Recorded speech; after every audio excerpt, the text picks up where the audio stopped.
Family dimanapun Anda berada. Hari ini kita akan mengangkat tema mengenai kanker payudara. Jadi penderita kanker payudara di Indonesia itu tahun 2020 itu jumlahnya sebesar 68.858. Banyak atau sekitar 16,6% dari seluruh kasus kanker. Dan dari jumlah tersebut 22.000 wanita meninggal dunia. Wah, ini bukan jumlah yang sedikit ya menurut saya ya. Nah, ini tadi ya Bapak dan Ibu, jadi total penderita kanker di Indonesia hanya 40% saja yang berobat di stadium awal. Kemudian yang terdeteksi saat sudah lanjut itu sekitar 30%. Dia sudah kanker, sudah stadium lanjut baru ketahuan gitu ya dok ya. Nah, itu 30% terdeteksi. Kemudian yang terdeteksi metastasis itu sebanyak 30% ya. Ini adalah yang di atas data di Indonesia, yang di bawah ini adalah data di dunia.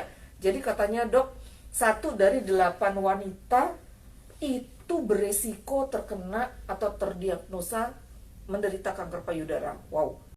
Nah, dan ini katanya setiap 2 menit satu wanita terdiagnosa kanker payudara. Wih, setiap 2 menit satu wanita. Waduh, ini datanya menyeramkan. Yuk sekarang kita ngobrol aja sama Dr. Tris. Silakan Dr. Tris. Iya, selamat siang Bapak-bapak, Ibu-ibu.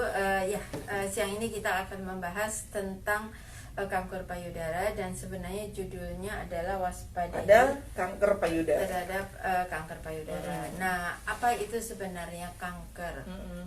Kanker adalah pertumbuhan jaringan yang melebihi dari normal di sesuatu organ sehingga menyebabkan organ tersebut sakit.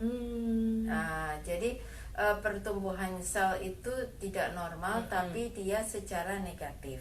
Tidak normalnya jadi dia merusak. Negatif. Okay. Nah, yang kita kenal sebenarnya biasa kita tahu kanker payudara, tapi sebenarnya saya akan membahas sedikit tentang tumor.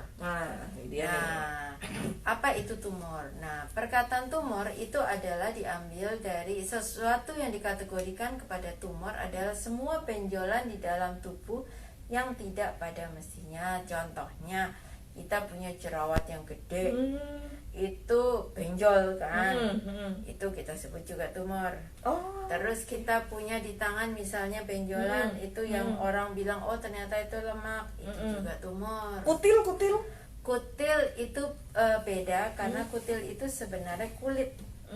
Boleh dikatakan sebagai tumor, boleh, tapi itu lebih ke arah kulit. Tapi yang dikatakan tumor adalah sesuatu yang sebenarnya seperti ada isinya, daging gitu, tapi dalamnya ya ada isinya ya. Nah, semua benjol itu dikategorikan kepada tumor. Nah, banyak sekali kasus tumor yang terjadi pada payudara. Iya, benar. Ya.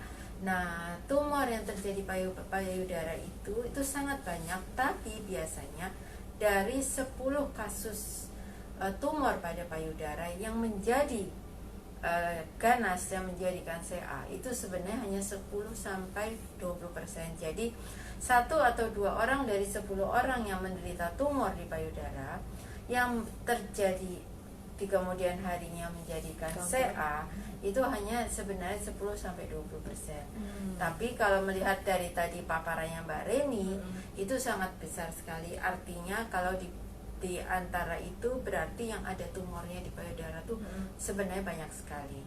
Nah, banyak orang yang belum mengenal tumor di payudara yang ternyata itu bukan kanker. Itu yang disebut sebagai FAM, atau singkatan dari fibroadenoma mami. Ya, itu adalah suatu benjolan di payudara. Biasanya diderita pada remaja putri sampai sebelum menopause. Ya, jumlahnya bisa 1, bisa 2, bisa banyak. Bisa di payudara kiri, bisa di kanan atau keduanya. Dan bentuknya dari kecil sampai besar. Sama kanker pun, yang disebut kanker itu adalah benjolan yang bisa dimulainya dari kecil. Nah, sehingga yang ingin saya katakan di sini, bila Anda atau putri Anda itu mempunyai tumor, jangan entengkan. Ya, siapa tahu tumor itu adalah cuman FAM, dan dengan FAM itu dengan terapi misalnya diangkat, bukan payudara yang diangkat tapi tumornya itu yang diangkat, dia tidak menimbulkan indikasi untuk menyebabkan kanker. Ya, jadi 80 sampai 90% fibroadenoma itu adalah tumor jinak. Nggak usah takut. Cuman yang tidak menyenangkan adalah bila FAM-nya itu agak banyak atau besar. Nah, itu harus diangkat. Nah, sehingga pada pengangkatan itu kan harus diberikan insisi atau sayatan. Nah, pada beberapa orang yang mempunyai bakat keloid atau nanti akan muncul dia akan ada bekas pada payudaranya, misalnya garis-garis gitu, jadi kurang indah. Tapi itu lebih baik daripada Anda menyimpan sesuatu yang tidak mestinya. Itu bisa menjadi cikal bakal terjadinya kanker. Nah, sebenarnya kanker payudara itu ada stadiumnya. Ada stadium 1 sampai stadium 4 seperti kanker yang lain. Betul. Nah, biasanya pada stadium awal atau pada stadium 1 itu akan bisa disembuhkan. Banyak kasusnya CA payudara yang sudah disembuhkan. Biasanya CA payudara yang menyebabkan kematian adalah CA payudara yang sudah dalam stadium 3 ke atas. Atau pokoknya sudah dia menjalar ke sekitarnya, kemudian pertumbuhannya progresif sekali, dengan terapi CA tidak nuntut menyembuhkan gitu ya. Jadi waspadalah, karena pada stadium 1 atau awal 2 itu masih bisa disembuhkan. Nah, caranya bagaimana? Nomor 1 yaitu periksalah payudara Anda masing-masing. Caranya pada saat kita mandi, kan sabunan tuh. Nah, paling gampang adalah angkatlah satu tangan angkat, kemudian Pak Oni, ke belakang. boleh jadi peraga di sini, boleh di sini, duduk di sini Pak Oni. Ya, di sini Pak Oni. Silakan Pak Oni. Pak Oni Ini peraganya. Jadi peraganya ya. Misalnya akan ini ya, angkat, taruh di belakang ini Pak. Nah, tangan yang sebaliknya memegang payudara, kemudian memutar Pak Oni. Memutar pelan-pelan pokoknya diputar pelan-pelan. Bukan begitu, tapi kayak diketuk-ketuk. Bukan diketuk, kayak ditelusurin. Ditelusurin Pak. Nah, pada saat mandi itu kan ada sabunnya, jadi lebih licin, lebih nyaman, lebih enak. Nah, bila diketemukan benjolan, nah ingat-ingat di mana itu. Kadang-kadang benjolan itu tidak berasa. Nah, sama yang bagian sini diperiksa dengan yang lain. Angkat tangan seberangnya iya diangkat gitu. Sebaiknya pemeriksaannya itu pada saat duduk atau berdiri, kemudian tiduran. Kenapa? Pada payudara yang besar pada saat duduk atau berdiri itu agak sulit. Tapi payudara yang lebih kecil itu lebih gampang. Nah, jadi untuk memastikan apakah ada benjolan atau tidak. Benjolan itu dari kecil sampai besar, jadi dari milimeter sampai sentimeter. Nah, terima kasih Pak Oni. kanker pada payudara itu tanda-tandanya adalah adanya satu benjolan. Benjolan itu bisa kecil, bisa besar, bisa sangat kecil itu sebiji kacang hijau, sampai sebola pingpong bisa, atau bahkan yang lebih besar lagi. Tapi biasanya kalau lebih besar lagi itu sudah kelihatan payudaranya satu sama lainnya itu besarnya berbeda ukurannya ya. Betul. Kemudian adanya perubahan dari warna payudara. Bagaimana kita melihat? Kita bisa membandingkan kanan dan kiri. Ya. Jadi jangan malu untuk sering-sering berkaca melihat payudara, bukan melihat apakah payudara masih kencang atau apa, tapi untuk melihat apakah ada perubahan warna pada salah satu payudara tersebut. Misalnya warnanya menjadi kegelapan, jangan dientengkan. Nah, yang paling sering terjadi adalah mengkirutnya atau masuknya nipel atau puting susu itu seperti kulit jeruk. Jadi dia itu seperti yang keriput gitu ya. Keriput, jadi kayak masuk ke dalam betul, gitu ya. dan putingnya masuk. Yang tadinya putingnya keluar, kemudian tiba-tiba putingnya masuk, tapi bukan karena kedinginan. Pada saat kedinginan atau mandi kadang-kadang kita jadi begitu ya. Nah, ini adalah masuknya puting yang secara terus-menerus. Biasanya kalau sudah ada tanda-tanda itu memang sudah ada rasa tidak nyaman. Antara lain ada rasa ketarik. Kemudian jangan dilupakan bila timbul tidak hanya benjolan di payudara, tapi benjolan itu ada di ketiak. Itu juga hati-hati. Itu bisa merupakan suatu pertanda ada sesuatu di dalam payudara kita. Walaupun benjolan di ketiak itu terdiri dari ribuan limf atau kelenjar limpa, kelenjar limf yang bisa menandakan kalau dia membesar, itu ada sesuatu yang tidak normal di dalam tubuh kita. Nah, biasanya kalau ada misalnya Anda tidak menemukan ada ya benjolan di payudara, tapi Anda menemukan benjolan di ketiak, cepat-cepatlah ke dokter untuk dicek. Jadi pada saat tadi begini, ketiak juga ya dok ya? Raba-raba ya? Betul, tapi biasanya ketiak itu karena itu kelenjar. Kalau dia membesar atau dia meradang, itu nyeri. Jadi biasanya kita tidak usah memeriksa. Udah. Itu ada rasa yang tidak nyaman kok tiba-tiba ini, dan ada rasa ketarik antara lain. Kemudian tanda yang lain adalah bisa keluarnya darah dari puting. Ya, jadi putingnya tiba-tiba berdarah tanpa sebab. Itu Anda harus waspada, cepat-cepatlah berobat ke dokter. Jangan takut, waduh nanti payudara saya diapa-apakan, jadi payudara saya akan hilang dan sebagainya. Ya, jadi cegahlah kanker payudara sedini mungkin, karena pada stadium awal kanker payudara ini bisa disembuhkan secara tuntas.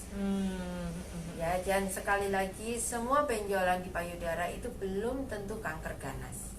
Tapi benjolan di payudara kebanyakan adalah yang disebut fibroadenoma mame, dan bila itu didapatkan jangan takut untuk diterapi karena itu biasanya tidak ganas. Baik ya. Tadi kenapa saya minta Pak Oni untuk memperagakan di sini, Dr. Tris? Karena saya pernah lihat drakor drama Korea. Mungkin kalau ada yang suka drakor ya. Ada satu drakor yang dia seorang pembaca berita ya, laki-laki. Ternyata dia kena kanker payudara gitu loh, Dr. Tris. Sebenarnya kanker payudara itu menyerang pada wanita, karena yang punya payudara besar itu wanita. Tapi pria itu juga punya payudara tapi tidak membesar. Tapi pada beberapa pria dengan estrogen yang lebih dari normal, lebih tinggi dari normal, itu dia akan menimbulkan payudara yang tumbuh, yang kita sebut ginekomastia. Itu adalah kelainan dari pertumbuhan payudara pada laki-laki. Nah, pada laki-laki dengan ginekomastia ini itu sebenarnya menunjukkan bahwa seks wanitanya pada si pria ini agak dominan, maksudnya agak bertumbuh. Jadi payudara merupakan tanda-tanda seks dari kewanita. Kalau pria, seks prianya ada, ya misalnya tumbuhnya penis, ya penisnya kecil menjadi besar, itu adalah tanda-tanda seks sekunder dari pria. Kalau pada wanita itu tumbuhnya payudara. Nah, yang seperti tadi Mbak Reni katakan, apakah bisa terjadi pada pria? Bisa bila pria itu ginekomastia. Tapi walaupun itu sangat jarang, tapi itu ada kasusnya. Fibroadenoma mame itu adalah suatu kelainan dari seseorang wanita yang hormon estrogennya memang sebenarnya makin banyak hormon estrogen pada wanita itu makin baik. Tapi dia ini cikal bakal terjadinya FAM itu tinggi. Nah, biasanya orang dengan FAM yang lebih dari satu itu setelah diangkat itu bisa timbul lagi. Tapi nggak usah khawatir. Dengan terapi yang khusus, biasanya setelah dioperasi 1 atau 2 kali dokter akan memberikan terapi hormonal juga supaya tidak terbentuk lagi. Tapi bila ada, sebaiknya memang tetap diangkat, nggak usah takut ya, supaya kita menghindari terjadinya keganasan. Jadi kalau pertanyaan ibu apakah bisa timbul lagi, bisa, tapi bisa di tempat, biasanya tempat yang berkelainan, Bu. Jadi misalnya tadinya timbul di payudara sebelah sini, nanti sebelah sini, walaupun sama-sama sebelah kiri misalnya, tapi bukan di tempat yang tadi. Ya, intinya seperti itu. Kemudian orang yang sudah diangkat payudara yang satu seperti di masa histerektomi ya namanya, apakah bisa berisiko terhadap satunya. CA payudara yang sudah diangkat payudaranya 1 itu diharapkan supaya tidak menjalar ke tempat yang lain. Tapi kalau sudah ada tanda-tanda penjalaran, itu biasanya dokter akan cepat-cepat mengangkat satunya lagi. Ya, kalau di Indonesia sangat jarang orang akan mengangkat dua-duanya. Tapi di luar negeri saat ini, seperti kita pernah kenal, ada salah satu aktris Hollywood terkenal, saking takutnya, ada dia mengangkat dua-duanya. Ya, setelah diangkat dua-duanya, dia melakukan implan. Supaya dia adanya payudara lagi. Nah, dengan kemajuan teknologi, memang walaupun tidak sama dengan ciptaan Tuhan, tapi memang payudara itu penting buat wanita. Ya, ada wanita yang nggak apa-apa lah, nggak ada payudaranya, yang penting sehat. Tapi ada wanita yang tuntutan keluarga, tuntutan suami yang kayaknya dia lebih nyaman untuk punya. Dengan kemajuan teknologi ini sekarang sudah ada payudara tempelan, maksudnya implan yang bagus yang menyerupai aslinya walaupun mungkin rasanya beda tapi menyerupai aslinya, dan juga bisa diberikan nipple atau puting. Itu tidak harus selalu diangkat. Ada yang putingnya disisakan, nanti ditempelkan kepada implannya. Waduh. Ya, tapi ada lagi yang semuanya diangkat, pembuatan nipple baru. Ya, jadi tidak harus nipple itu atau puting itu ikut diangkat pada saat pengangkatan payudara. Ya, tapi biasanya kalau itu dilakukan di rumah sakit yang sudah canggih. Kalau masih rumah sakit sederhana biasa langsung tancap gas gitu ya.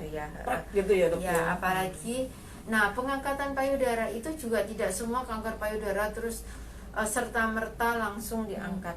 Ya, bila dokternya mencurigai ada kemungkinan metastase ke daerah sekitarnya, atau bila diketemukan terdeteksinya pada saat dia sudah ada metastase, itu dia akan dianjurkan untuk diangkat. Metastase itu penyebaran metastase adalah penyebaran dari keganasan atau CA. Ini stadium CA itu rata-rata 1-4. Ada A, B, A, B, A, B gitu ya. Oh, jadi 1A, 1B gitu. 2A, 2B gitu. Tapi biasanya kita akan menyebutkan kepada stadium 1, stadium 2, stadium 3. Nah, apa sih bedanya? Sebenarnya bedanya adalah kalau di gambar ini sebenarnya, jadi stadium 1 yang seperti tadi saya katakan adalah stadium yang sangat memungkinkan untuk diterapi dan bisa sembuh secara normal. Kenapa? Karena pada stadium 1 tumornya atau benjolannya itu biasanya akan bersifat lokal. Dia belum mengenai kelenjar yang sangat banyak. Ya.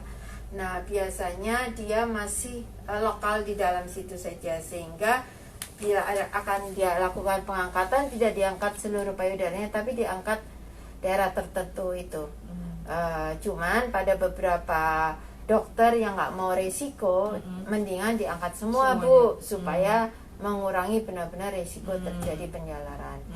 Nah, pada stadium 1 ini sangat-sangat jarang ditemukan karena tidak ada gejalanya. Biasanya benjolannya juga sangat kecil walaupun ada. Nah, makanya waspada untuk periksa diri. Nomor 2 itu udah lebih parah dari nomor 1. Benjolannya biasanya udah lebih besar. Kelenjar yang terkena juga sudah lebih banyak. Ini pun juga jarang. Ya, biasanya orang terdeteksi ada di stadium 3. Kenapa? Karena pada stadium 3 itu yang sudah mengalami walaupun kelenjarnya di sini sudah ada peradangan dan sebagainya, tapi mengalami pada stadium 3 itu bentuknya sudah berubah. Benjolannya biasanya lebih besar, ada retraksi dari areola atau nipelnya, ya, warnanya juga sudah berubah. Terus ada pergerakan yang terbatas. Jadi tangan misalnya diangkat kok kayaknya susah ya, nyeri. Betul. Ada rasa nyeri yang dari dada sampai ke pundak. Jadi waspada juga kalau bila ada rasa tiba-tiba suka capek, pegel di daerah tertentu, padahal Anda ya misalnya pekerjaannya hanya enteng, tapi kok kayaknya nggak nyaman sekali. Coba periksa. Tapi ini stadium 4 adalah sebenarnya sudah terminal, udah yang ini sudah biasanya sudah harus indikasi untuk diangkat. Tapi sekali lagi payudara ini sangat-sangat tidak ada gejalanya paling banyak. Bagaimana cara mengetahuinya? Yaitu dengan pemeriksaan rutin. Ya, kita kenal adanya mamografi. Mamografi adalah pemeriksaan payudara secara radiologi. Pada saat mamografi itu akan diketahui apakah ada benjolan pada payudara Anda. Bila ada juga akan bisa diketahui apakah itu keganasan atau tidak. Selain itu ada USG payudara. Jadi lakukanlah kedua pemeriksaan itu secara rutin seperti Anda melakukan pap smear. Ya, betul. Ya.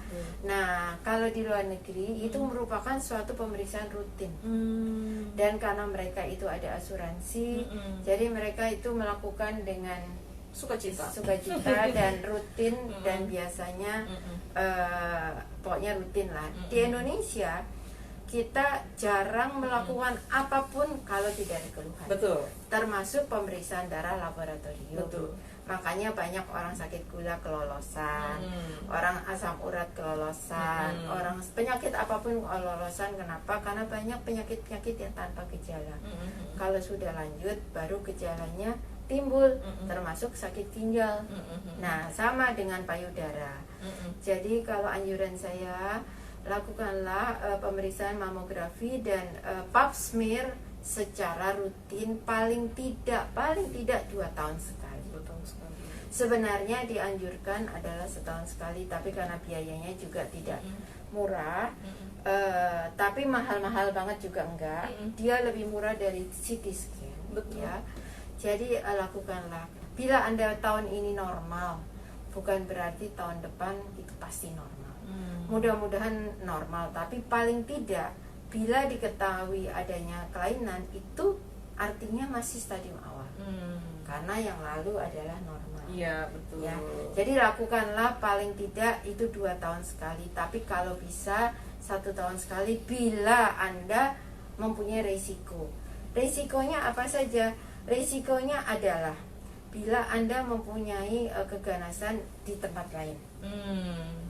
Karena ini bisa merupakan salah satu tempat dari metastase atau penjalaran dari CA yang lain. Bila Anda mempunyai keturunan keluarga kita yang gampang terkena kanker atau ada kanker, ya, walaupun tidak mutlak seorang ibu atau seorang nenek akan menularkan kanker payudaranya kepada anak atau cucunya. Tapi orang-orang ini mempunyai gen risiko untuk timbulnya CA itu lebih besar daripada orang lain. Itu satu. Nomor 2 adalah orang-orang yang tidak menjaga higienis dari payudara. Karena payudara itu juga harus dipelihara higienisnya. Apa sih higienis payudara? Antara lain, misalnya pada ibu-ibu penyusuin yang tidak sering membersihkan. Ya. Terus orang yang mungkin branya terlalu ketat atau mungkin gantinya sebulan sekali. Atau mungkin pokoknya bajunya itu terlalu ketat. Itu juga merupakan salah satu yang membuat kesehatan payudara tidak baik ya. Kemudian ada beberapa orang yang punya kebiasaan mungkin payudaranya besar, dia malu, kemudian dipepet, pokoknya ditekan, tapi itu adalah ekstrem yang jarang dilakukan. Tapi pokoknya kebersihan itu harus, jadi termasuk mandi, bersihkanlah seluruh. Jadi mandi itu bukan asal gebiar-gebiur sabunan yang perlu, tapi di bagian payudara, di bagian puting itu juga harus dibersihkan. Perhatikan apakah di puting Anda keluar cairan yang normal atau tidak normal. Normalnya adalah tidak keluar apa-apa, ya. Tapi bila keluar sesuatu, jadi Anda akan tahu, waspada, kalau Anda harus periksakan itu ke dokter. Terus satu, dari keturunan, kebersihan, Kemudian jangan takut untuk menyusui. Ada ibu-ibu yang katanya karena takut payudaranya rusak jadi tidak mau menyusuin. Jadi sekali lagi pada ibu-ibu yang menyusuin itu akan mengurangi resiko terjadinya kanker payudara. Tapi bukan berarti semua ibu yang tidak menyusuin, tidak punya anak itu akan payudara, tidak. Tapi orang yang hamil dan melahirkan itu payudaranya itu berkembang. Ada hormon-hormon yang berkembang di situ yang sebenarnya menghasilkan air susu. Bila tidak dikeluarkan itu yang bisa menyebabkan antara lain. Itu maksud saya ya. Terus apalagi ya? Oh, orang-orang dengan kontak radikal bebas yang kuat, antara lain rokok, antara lain zat-zat kimia. Apalagi ya pola hidup yang tidak sehat, stres dan sebagainya. Jadi sekali lagi sebenarnya penyebab utama timbulnya kanker dimanapun itu kanker itu sampai sekarang belum ketahuan. Tapi antara lain yang sudah sepertinya bisa menjadi cikal bakal yaitu radikal bebas, yaitu dari udara, dari makanan, ya. Kemudian dari kebiasaan kita sehari-hari, dari rokok, dari polusi dan sebagainya. Sebelum lupa, ini pertanyaan soalnya bagus sekali. Bagaimana cara menyusui? Banyak sekali kasus ibu-ibu yang menyusui hanya sebelah payudara, karena yang sebelah lagi putingnya itu masuk. Nah, masuknya puting pada ini agak beda. Jadi masuknya puting pada payudara itu adalah puting itu ada areola. Biasanya yang kita sebut puting adalah pentil. Nah, benar kan ya? Pentil itu adalah puting. Di sekitar pentil itu ada lingkaran yang seperti bulatan, itu adalah areola. Normalnya itu adalah halus, ya misalnya kena dingin atau kena rangsangan dia akan mengkirut. Tapi kemudian dia akan normal lagi. Itu adalah payudara yang normal. Nah, pada CA itu mengkirutnya permanen, terus-terusan. Nah, terus putingnya masuk. Yang tadinya tidak masuk, sekarang masuk. Banyak ibu-ibu, terutama ibu muda, kenapa dia tidak bisa menyusuin? Karena putingnya masuk. Tapi bukan berarti puting masuk itu pasti CA. Tidak, Pak. Ya. Nah, kesalahannya adalah sebenarnya menjelang dia begitu ketahuan hamil, terus putingnya itu nggak nimbul, harusnya puting itu bisa ditimbulkan, bisa dirangsang, ya, dirangsang dengan pijitan, dengan hisapan. Itu harusnya itu pelan-pelan dipersiapkan untuk dia menyusui, untuk bisa keluar, karena itu benar-benar bisa keluar. Dan memang ada beberapa wanita yang sebelahnya keluar, sebelahnya masuk, Pak. Tidak apa-apa, cuman ada beberapa ibu dengan menyusui sistem begini, dia akan terjadi peradangan atau nyeri pada susunya atau payudara yang tidak disusui. Kenapa? Karena produksinya ada tapi tidak bisa dikeluarkan, jadi bantet. Ya, dan itu bisa sakit sekali, sampai demam, sampai infeksi. Betul. Ya, jangan sampai terjadi seperti itu. Biasanya pada wanita yang menjelang menstruasi ada rasa nyeri di sekitar payudara. Itu adalah hormon, itu tidak apa-apa. Ya, itu tidak usah khawatir. Tapi sekali lagi yakinkan benar-benar tidak ada benjolan atau tidak, karena benjolan itu bisa kecil sekali. Nah, bagaimana taunya? Bila ada nyeri yang terus-menerus tidak pada saat menstruasi, lakukanlah USG atau mamografi.